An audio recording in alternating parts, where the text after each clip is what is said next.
Hello बच्चों, स्वागत है आप लोगों का मेरे YouTube channel triple A mathematics classes में।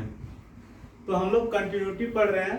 कंटिन्यूटी का हम लोग एग्जांपल जो है वो सॉल्व कर रहे हैं। हम लोग आज के क्लास में कुछ और एग्जांपल लेते हैं और उसे जो है सॉल्व करने का कोशिश करते हैं। तो बोर्ड में ये दिया हुआ क्वेश्चन है आपके, देखिए क्या दिया हुआ है। दिया है find the relation between A and B. Find the relation between A and B so that the given function is continuous at x equal to 3। ये जो दिया हुआ फंक्शन जो दिख रहा है ना, f(x equal to ax plus 1 if x less than equal to 3 and bx plus 1 if x greater than 3। तो ये जो फंक्शन दिख रहा है, ये फंक्शन क्या है? कंटिन्यूअस है। किस पॉइंट पे? x equal to 3 पे। ये क्वेश्चन में ही दे रखा है, ये क्वेश्चन में ही दे रखा है कि ये जो दिया गया फंक्शन है ये कंटिन्यूअस है x equal to 3 पे।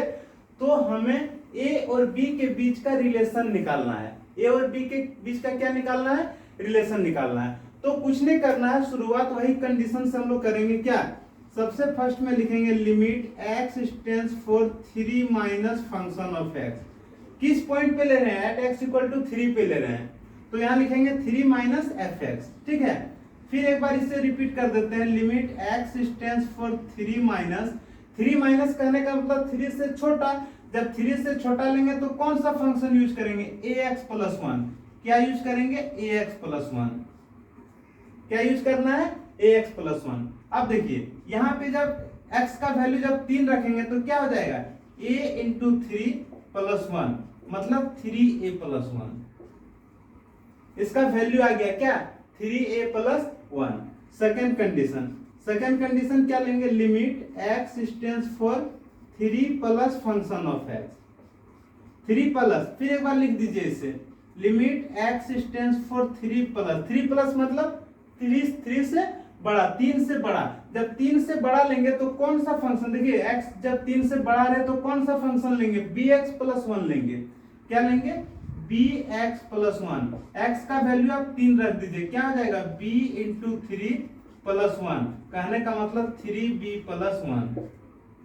यहाँ तक कोई दिक्कत नहीं? कोई दिक्कत नहीं। आगे बढ़ते हैं। नंबर थर्ड क्या लेते हैं? Function of 3। फंक्शन ऑफ 3 कहने का मतलब 3 के इक्वल वैल्यू। जब x का वैल्यू 3 के इक्वल रहे, देखिए 3 के इक्वल यहाँ दिख रहा है, तो कौन सा फंक्शन लेंगे? ax प्लस 1 लेंगे। कौन सा 1 लेंगे? ax प्लस 1 लेंगे। यहाँ पे x के जगह पे क्या रख देना? 3 रख देना, तो क्या हो जाएगा? a इंटू 3 प्लस 1 मतलब 3a प्लस 1। क्या यहाँ तक किसी को दिक्कत है? समझ में आ रहा है ना? अब आगे देखिए क्या करते हैं। आगे क्वेश्चन में दे रखा है कि ये जो फंक्शन है x इक्वल टू 3 पे कंटिन्यूअस है। x इक्वल टू 3 पे क्या है? कंटिन्यूअस है। अगर ये कंटिन्यूअस है तो ये तीनों जो है आपस में बराबर होगा, निश्चय होगा। तो देखिए क्या लिखते हैं, क्वेश्चन में ही दे रखा है कि ये जो फंक्शन है एट x इक्वल टू 3 पे क्या है? कंटिन्यूअस है। क्योंकि f is continuous at x equal to 3, इसीलिए क्या होगा?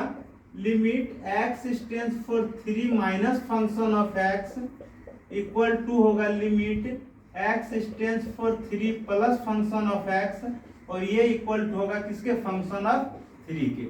अब देखिए ये जो वैल्यू आया है, क्या आया? 3a plus 1, 3a plus 1 equal to ये जो वैल्यू आया है इसका मान आया 3b प्लस 1, 3b प्लस 1, और इसका वैल्यू फंक्शन ऑफ 3 का वैल्यू आया 3a प्लस 1, 3a प्लस 1, और ये तीनों क्या है? आपस में बराबर है। तीनों क्या है? आपस में बराबर है। इसे मिटा देते हैं, ठीक है।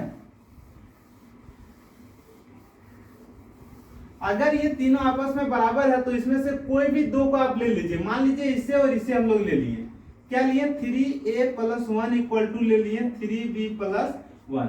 अब जो वेरिएबल वाला पार्ट है उसे हम लोग एक तरफ कर देते हैं, तो क्या हो जाएगा? 3a प्लस, देखिए ये प्लस 1 यहाँ भी, प्लस 1 यहाँ भी है, ये तो कट जाएगा, तो 3a किसके बराबर हो जाएगा? 3b के बराबर हो जाएगा।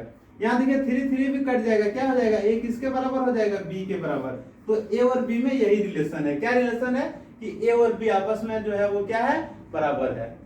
समझ में आ गया? कोई दिक्कत यहाँ तक? ठीक है। तो ये जो फंक्शन दिया हुआ था, ये क्वेश्चन में दे रखा था कंटिन्यूअस है एट x = 3 पे, तो हम लोग लेफ्ट हैंड लिमिट लिए, फिर राइट हैंड लिमिट लिए, ठीक है, फिर फंक्शन जो उस पॉइंट था उस पॉइंट का लिए, तीनों क्योंकि कंटिन्यूअस है तो तीनों आपस में बराबर होगा, तीनों का वैल्यू हम लोग रख दिए, इसमें से कोई तो हम लोग उठाएं